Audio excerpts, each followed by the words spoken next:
El médico revisa la existencia de cicatrices o asimetrías en cara y cabeza.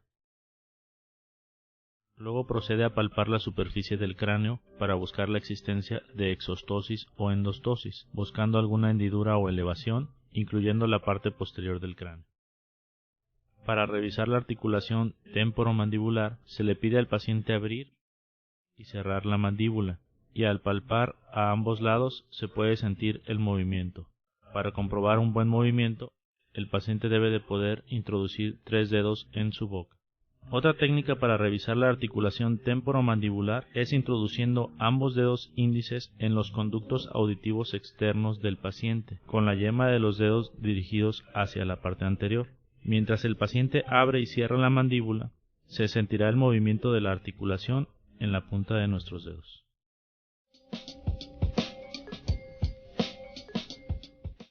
A continuación se inspecciona el cuello en busca de asimetrías o cicatrices, y con 3 dedos del paciente se comprueba la longitud adecuada del cuello. El médico le pide al paciente hacer movimientos activos de flexión, extensión, rotación lateral izquierda y derecha,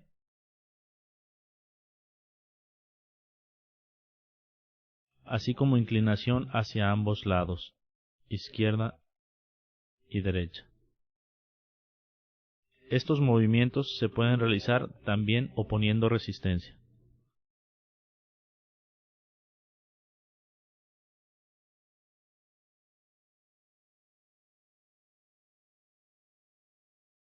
Compresión. Colocándose detrás del paciente sentado, se ejerce fuerza con ambas manos sobre su cabeza, lo cual determinará si se desencadena la sintomatología en cuello, miembro torácico o ambos. Distracción. Colocándose junto al paciente con las manos debajo del mentón y detrás del occipital, se aplica una fuerza de tracción hacia arriba para observar si hay alguna molestia. Esta prueba aumenta la presión intratecal. Para efectuar la maniobra de Valsalva, haga que el enfermo contenga la respiración y se esfuerce como si evacuara el intestino. A continuación pregúntele si percibe aumento de dolor y, si ocurre así, si puede describir su localización.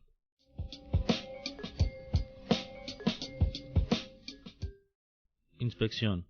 Para explorar la columna vertebral, se inspeccionarán tanto la columna cervical, dorsal, lumbar y región sacrococcígea. Se observa que esté simétrico, sin curvaturas y sin señales cutáneas como lipomas, manchas vellosas, manchas de café con leche o marcas del nacimiento. Se le pide al paciente que haga flexión y se valora que esté simétrico, que no existan valles o depresiones en la parte posterior de la columna dorsal y lumbar. Se le pide que vuelva a su posición normal y se vuelva a observar que la espalda se mantenga simétrica. Para continuar con la exploración física de la columna vertebral, palparemos las estructuras óseas. Se identificarán las apófisis espinosas de la columna cervical,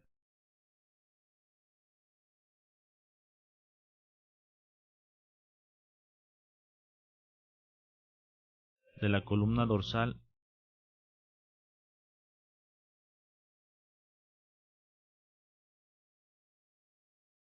y de la columna lumbar.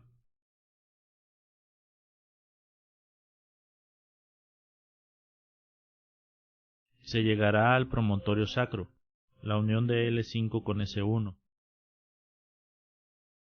y se continuará con la palpación del sacro y por último la región del coxis. Todo esto para desencadenar alguna sintomatología o dolor. Tomando como referencia la quinta vértebra lumbar, se va a buscar hacia los lados laterales la cresta ilíaca.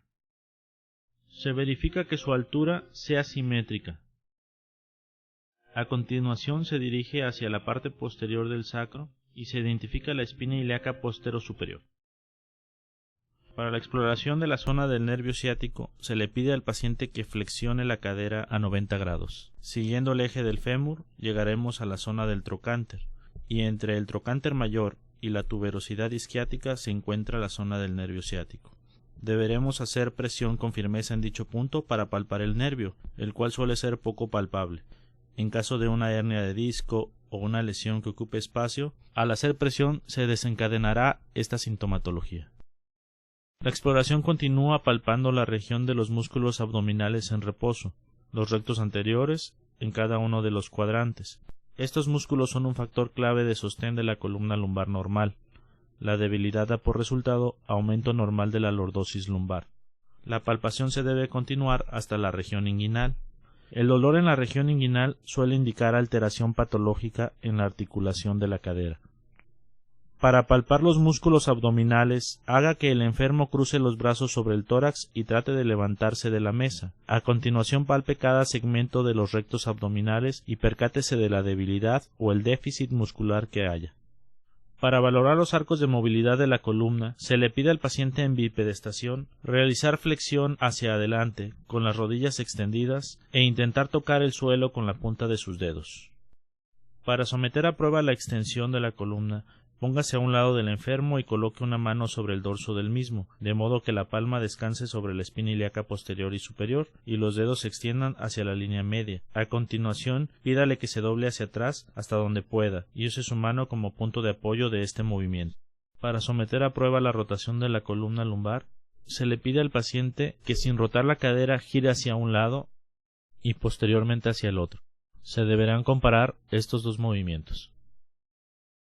Para someter a prueba la inclinación lateral, se le pide al paciente que se incline hacia la izquierda y a continuación hacia la derecha hasta donde pueda.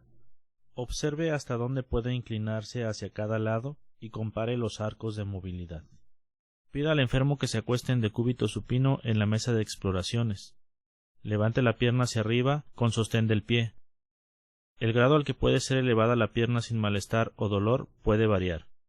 Si la elevación de la pierna extendida es dolorosa, debe usted establecer si la alteración patológica es causada por problemas del nervio ciático o por tensión de los tendones de la corva. En el punto en el que el paciente experimenta dolor, baje la pierna un poco y a continuación haga dorsiflexión del pie para estirar el nervio ciático y reproducir el dolor ciático. Si el enfermo no experimenta dolor cuando se le dorsiflexiona el pie, el dolor inducido por la elevación de la pierna extendida es causado por los tendones tensos de la corva. Si hay reacción positiva a la prueba de elevación de la pierna extendida, pida al enfermo que lo localice lo mejor posible. Con el enfermo en la misma posición supina, se eleva la pierna que no está alterada. Si se queja de dolor dorsal y ciático en el lado opuesto, habrá otra prueba más de presunción de lesión.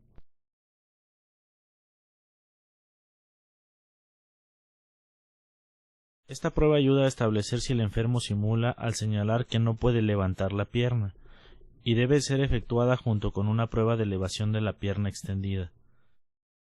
Conforme trata de elevar la pierna el enfermo, coloque su mano debajo del calcáneo del pie opuesto.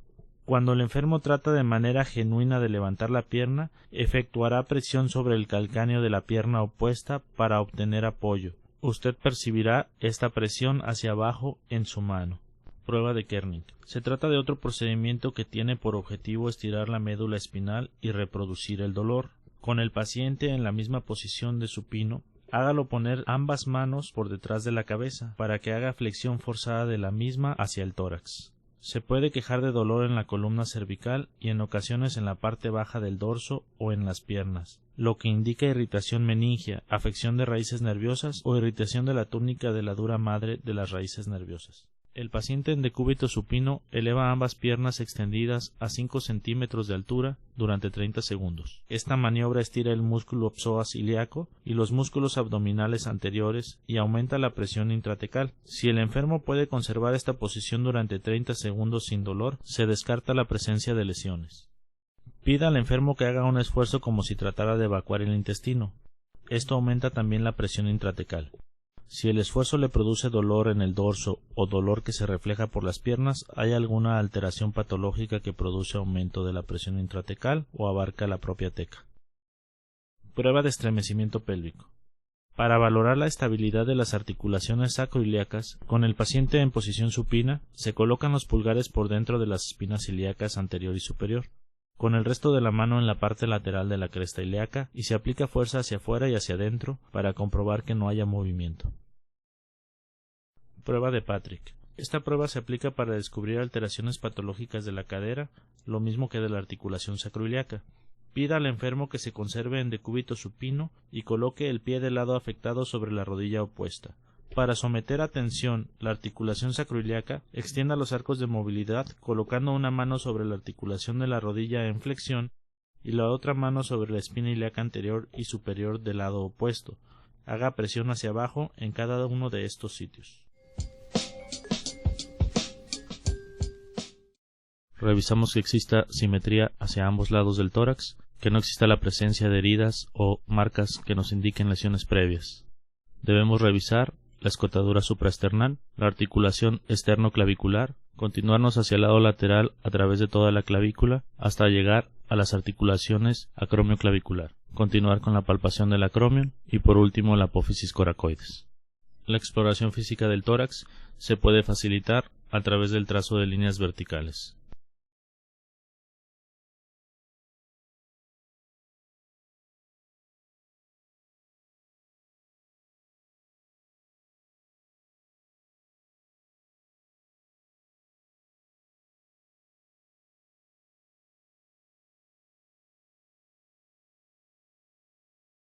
Se inspeccionará la pelvis y cadera observando que exista simetría, así como la presencia de cicatrices y heridas previas en la piel. Se procederá a palpar estructuras óseas tocando las espinas ilíacas anteros superiores de ambos lados, así como la cresta ilíaca. Para la palpación de la región posterior de la pelvis, se coloca al paciente en decúbito lateral. Se palpa la región trocanterea, donde se localiza la bursa trocanterea. Se identifica la cresta ilíaca y se palpa la espina ilíaca postero superior. Por último, se identifica la tuberosidad isquiática y la articulación sacroiliaca. Para la palpación de tejidos blandos de pelvis, el médico toma como referencia la espina ilíaca anterosuperior y el tubérculo del pubis. Entre estos dos puntos se ubica el ligamento inguinal. En la parte inferior se encuentra la vena y arteria femoral. En la palpación de tejidos blandos de la región posterior se palpa el trocánter mayor y posterior a este se encuentra la zona del nervio ciático. Para iniciar con la exploración de los movimientos de cadera, se pide al paciente que realice un movimiento activo de flexión, levantando la pierna, para comprobar si esto provoca o no dolor. Si el paciente no lo puede hacer por cuenta propia, se realizará de forma pasiva con ayuda del médico.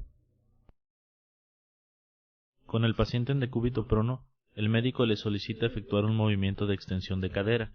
En caso de no lograrlo de forma activa, el médico le ayudará a realizarlo de forma pasiva. Continuando con la exploración de los movimientos de cadera, el médico le pedirá al paciente realizar movimientos de abducción y aducción. Si el paciente no logra realizarlos en forma activa, lo hará con la ayuda del médico en forma pasiva.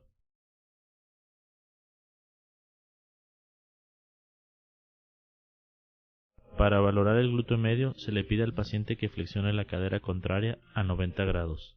Debe elevar la pelvis en el lado que no sostiene al cuerpo. Esta elevación indica que el músculo del lado apoyado funciona bien, signo negativo de Trendelenburg. Si la pelvis del lado que no sostiene el cuerpo se conserva en su posición o desciende, en realidad, el músculo glúteo medio del lado en el que se apoya el cuerpo será débil o no funcionará, signo positivo de Trendelenburg. En decúbito supino se pide al paciente que flexione ambas piernas, colocando la parte posterior de ambos talones a la misma altura, y se valora la longitud del fémur, tomando como referencia la cara anterior de rodilla y tibia, y la longitud de tibia se valora observando cuál de las dos rodillas está más alta. Otra forma de llevar a cabo la medición de la longitud de miembros pélvicos es con el paciente en decúbito supino. Se toma como referencia el malleolo medial del tobillo y la espina ilíaca anterosuperior. Se mide la longitud con una cinta métrica en ambos lados. A esto se le llama diferencia verdadera en la longitud de las extremidades. Para medir la diferencia aparente en la longitud de las piernas, se toma como referencia el ombligo y se mide la longitud de este hasta el malleolo medial de ambos tobillos. La maniobra de Over servirá para ver si existe alguna contractura de la cintilla iliotibial. Con el paciente en decúbito lateral, se flexiona la rodilla a 90 grados y se abduce la cadera hasta donde se pueda. A continuación se suelta y se le pide que baje la extremidad. Al bajarla sin dolor, significa que no hay contractura muscular.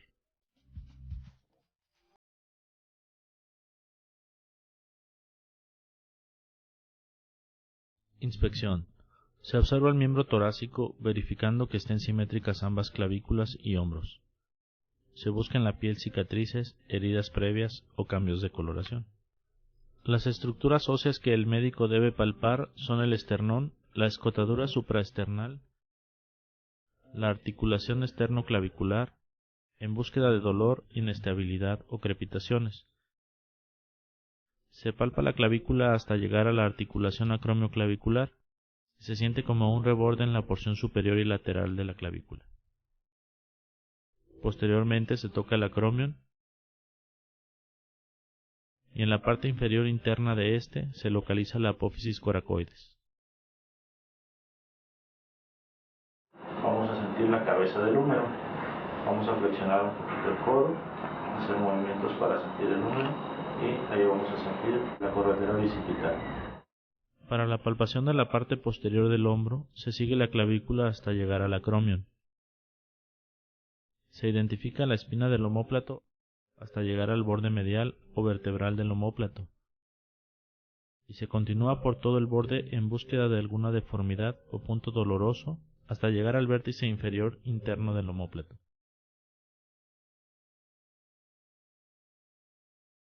Para la palpación de tejidos blandos se iniciará identificando la articulación acromioclavicular y acromion. Debajo de este se encuentra el espacio subacromial, donde se localiza el supraespinoso y la bursa subacromial. Hacia la parte lateral, en la cara anterior de la cabeza humeral, se podrá identificar la corredera bicipital. Para la medición de los arcos de movilidad del hombro, se valorará la extensión y flexión del hombro. Se pedirá al paciente realizar estos movimientos de forma activa. En caso de no poder efectuarlos, se realizarán de forma pasiva. Se realizarán movimientos de abducción y aducción. El médico pedirá al paciente que realice estos movimientos estabilizando con su mano la escápula. A continuación, se valorará la rotación externa e interna del hombro. Estabilizando el codo con flexión a 90 grados, se realizarán movimientos de rotación lateral y medial. Por último, se continuará con la protracción de escápula, que es un deslizamiento anterior de esta, y continuará con la retracción de escápula, que es un deslizamiento de esta hacia la parte posterior. Con el fin de valorar la estabilidad del tendón bicipital en la corredera bicipital, se estabiliza el codo con la flexión de este a 90 grados.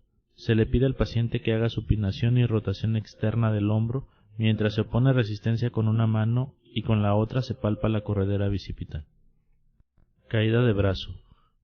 Para valorar rupturas del músculo supraespinoso, se pide al paciente que haga abducción del brazo a más de 90 grados o el médico le ayuda a hacerlo, para después soltarlo y pedirle que lo baje de forma lenta.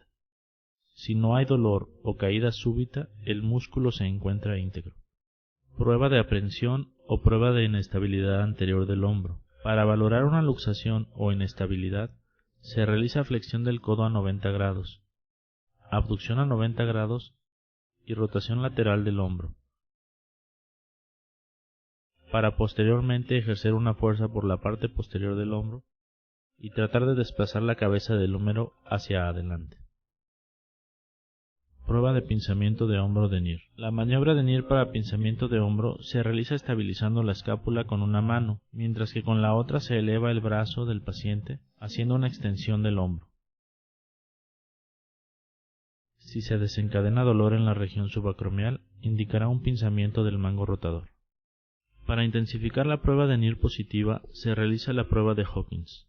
Se eleva el hombro del paciente a 90 grados, se flexiona el codo a 90 grados, se coloca el antebrazo en posición neutra. Posteriormente se realiza rotación interna del hombro. En caso de desarrollar dolor, es indicativo de un pinzamiento del supraespinoso.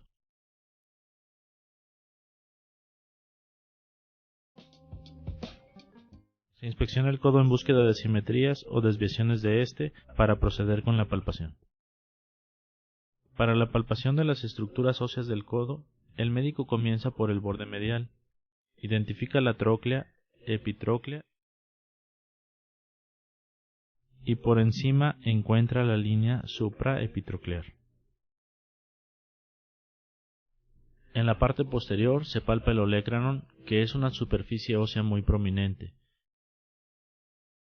y desde ahí se encuentra el borde cubital del olecranon, el cual se palpa para ver si existe dolor o anormalidades.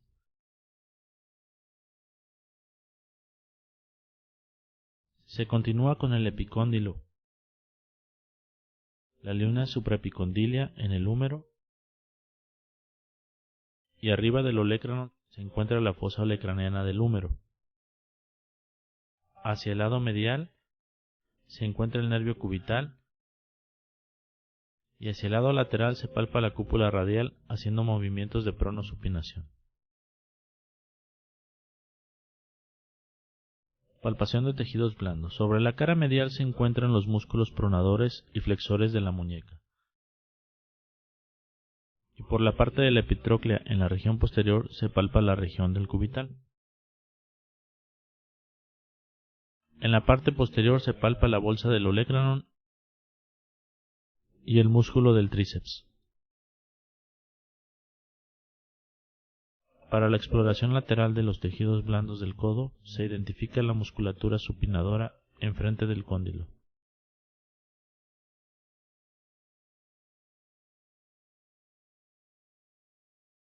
Y se palpa en la parte anterior del codo la fosa cubital. Para revisar los arcos de movilidad se pide al paciente hacer movimientos de flexión y extensión del codo.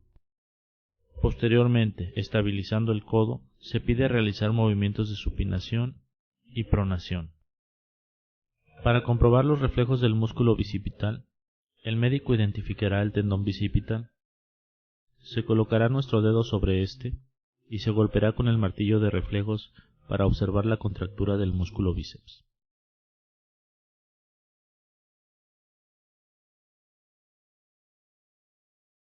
Para la valoración del reflejo supinador, se coloca al paciente en la misma posición que el reflejo bicipital. A continuación se golpea con el martillo de reflejos la porción tendinosa de este músculo proximal a la muñeca. Para la valoración del reflejo tricipital, se coloca al paciente con una flexión del codo a 90 grados, sosteniendo el brazo para que esté completamente relajado. Posteriormente, con el martillo de reflejos, golpearemos la porción tendinosa del músculo tricipital sobre la fosa olecraniana.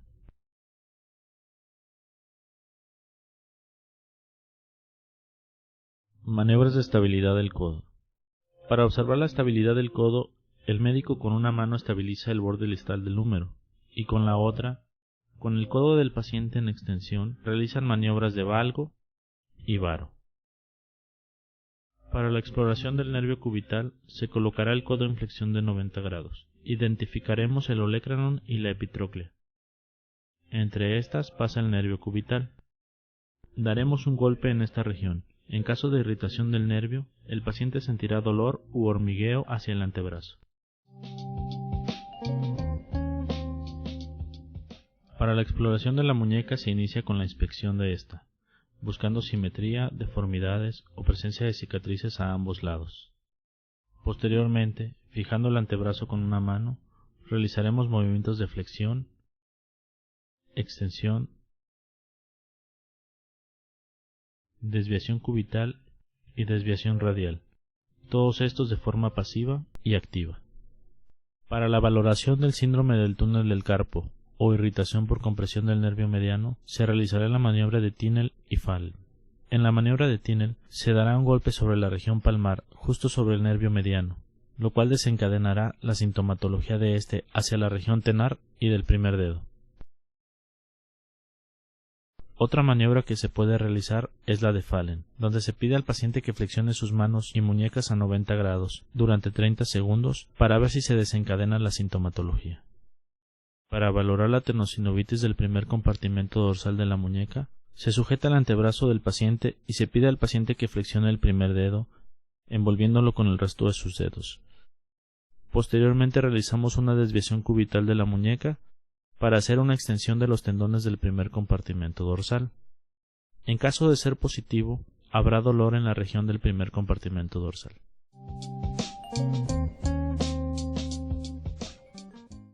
Para la valoración de la mano y dedos, inicia con la inspección de esta, buscando simetría, deformidades o presencia de cicatrices a ambos lados. El médico debe analizar cada una de las articulaciones metacarpofalángicas,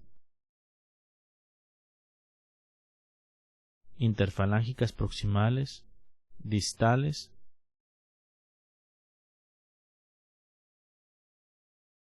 e interfalángica del primer dedo. Se pide al paciente que realice movimientos de flexión y extensión. Se palpa la región de las cabezas de los metacarpianos, donde normalmente se puede desarrollar una tendinocinovitis, la cual puede generar bloqueos en flexión de los dedos.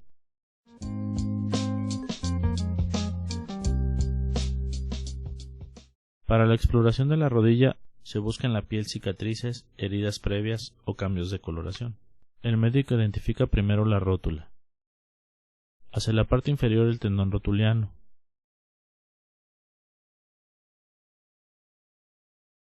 Hacia el lado medial se palpa el espacio interarticular medial. Por debajo de este se palpa la meseta tibial. Hacia arriba el cóndilo femoral.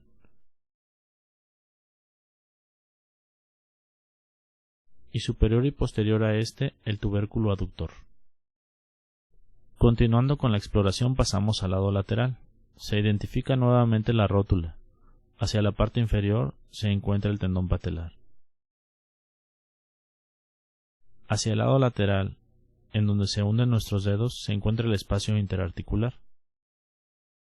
Inferior a este se encuentra la meseta tibial.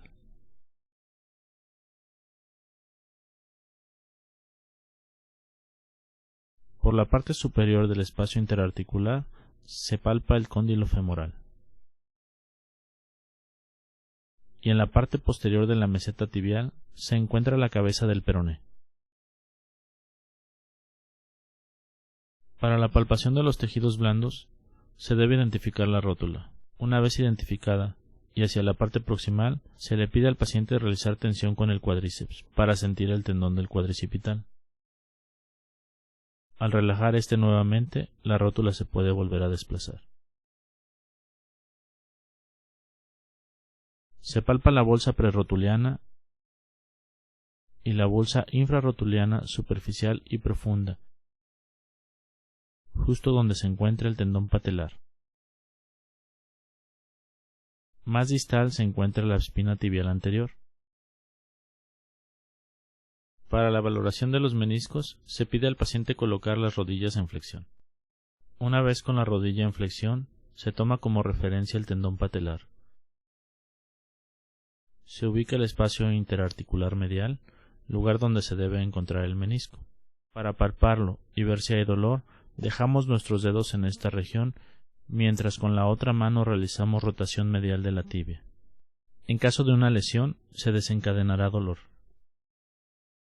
Se continuará palpando hacia la región medial hasta llegar a la zona del ligamento colateral medial, en búsqueda de dolor.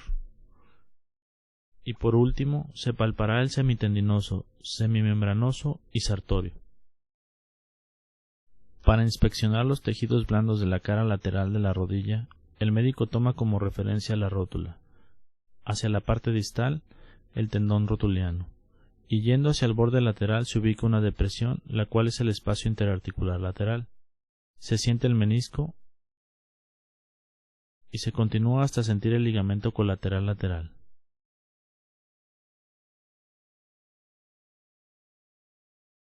Posteriormente, hacia la cabeza del peroné, se ubica la zona del ciático popliteo externo,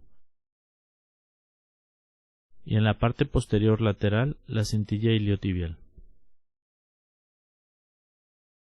En la región posterior o hueco popliteo de la rodilla se palpará una zona romboidea, delimitada por los músculos gemelos.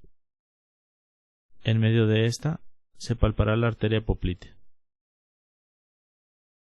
Para valorar los arcos de movilidad de la rodilla, se le pide al paciente que realice los movimientos de forma activa de flexión y extensión de la rodilla.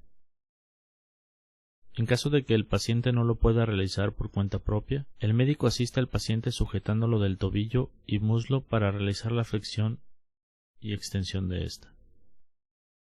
Para valorar el reflejo rotuliano, se coloca al paciente sentado con la rodilla en flexión a 90 grados. Se identifica el tendón patelar y posteriormente, con el martillo de reflejos, se golpeará suavemente el tendón patelar, buscando la contractura del músculo cuádriceps. Para valorar la estabilidad de la rodilla en varo y valgo, se estabiliza el fémur con una mano y con la otra se levanta el tobillo y se hacen movimientos de varo y valgo. Con estos se valorará la integridad de los ligamentos colaterales medial y colateral lateral. Para valorar la integridad de los ligamentos cruzados, se coloca la rodilla en flexión a 90 grados. Debemos estabilizar la parte distal de la pierna. Se coloca nuestra mano en la parte proximal de la tibia con nuestros dedos en la parte anterior del tendón patelar. Posteriormente realizaremos una tracción de la tibia hacia la región anterior. Para valorar el ligamento cruzado posterior, se realizará lo contrario, empujando la tibia hacia la parte posterior. Se deberá realizar comparativamente en ambas rodillas.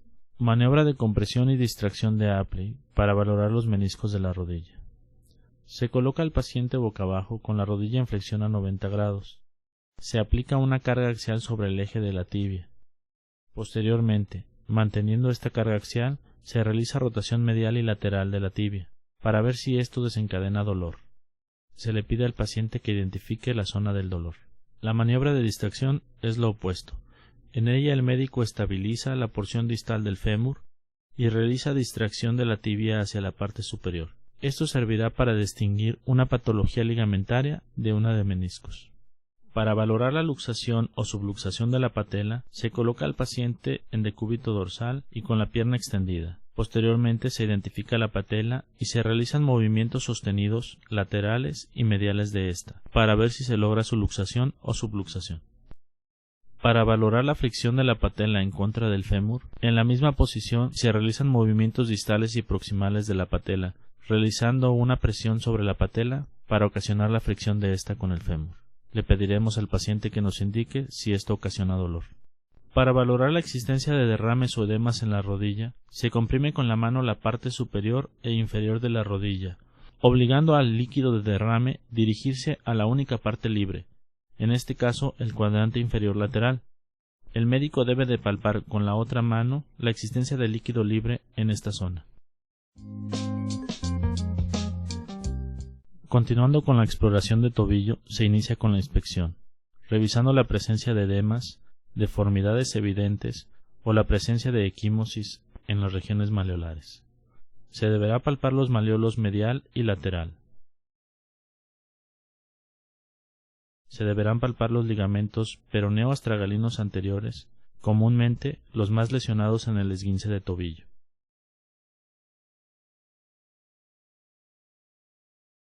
Se deberá valorar la presencia de deformidades de hallux valgus en la primera articulación metatarso-falángica, así como la presencia de callosidades en la parte plantar de la cabeza de los metatarsianos. Por último observaremos la flexión y extensión de los dedos y tobillo.